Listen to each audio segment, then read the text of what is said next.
Donc dans la première partie, nous avions vu que une parole, une simple parole, ne peut pas annuler une action. Donc la question, nous l'avions posée au tout début de la dernière vidéo, comment un vidouille, comment des paroles, des regrets faits, prononcés de manière orale, verbale, peuvent-ils annuler des fautes qui ont été commises de manière concrète? C'est la question que pose le Chida, un grand commentateur, à propos du verset des Proverbes. Celui qui reconnaît et abandonne ses fautes, eh bien celui-là s'attire le pardon et la miséricorde divine.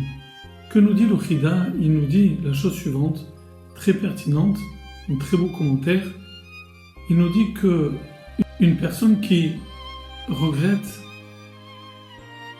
ses fautes de manière vraiment sincère, implicitement, cette personne-là, elle s'engage à changer de conduite, elle s'engage à ne plus faire de fautes, elle s'engage même à faire des bonnes actions, des mitzvot.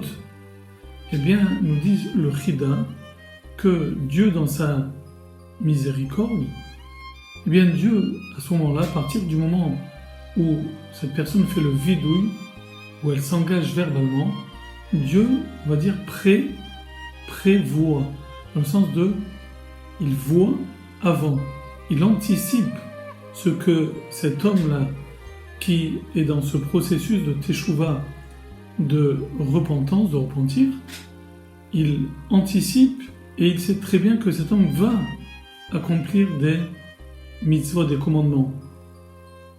Eh bien, Dieu, lui tient compte de ces mitzvot comme s'il les avait faites. Il les considère comme des actes. Et poursuit donc le Chida, il nous dit que lorsqu'une personne avoue ses fautes, ce ne sont que paroles, c'est vrai.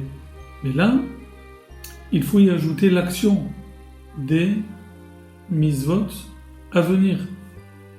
Et c'est pour cela que le simple fait de reconnaître ses fautes, de les regretter et de les exprimer, on va dire, oralement, qui n'est qu'un dibour, qu'une parole, une simple parole, eh bien, elle a le mérite, elle a la force, la puissance et la capacité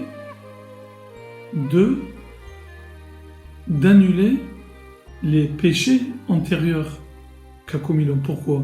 Parce que ce n'est pas qu'une parole, il y a une parole plus ajoutée aux mitzvot à venir. Lorsque verbalement je m'engage à faire teshuva, eh bien Dieu me compte également toutes les actions que je vais faire dans le futur. Donc ce n'est plus une simple parole, ça devient une parole plus un acte, et les deux combinés ont la force, ont la capacité d'annuler mes péchés, mes actions antérieures.